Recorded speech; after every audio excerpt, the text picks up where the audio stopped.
Donald Trump last night was very much on message, really tapping into the anxiety, frustration, insecurity among the electorate right now.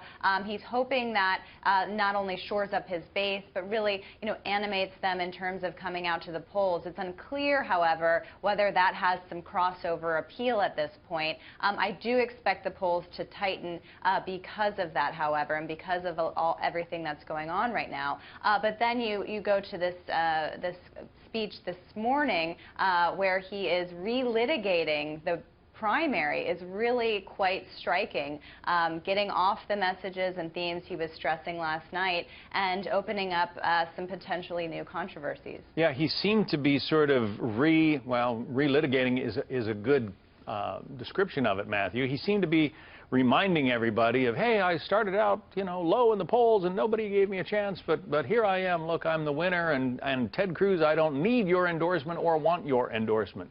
Is that wise?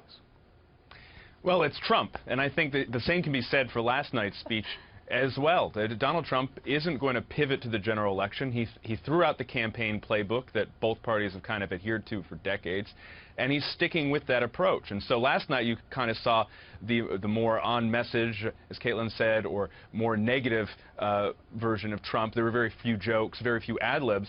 This morning you saw classic Trump, in fact probably the side of Trump that appeals most to Republican voters, where he's kind of ad-libbing all over the place. He's charming, he's humorous, and then of course he spends more time talking about Ted Cruz and John Kasich than he does Hillary Clinton.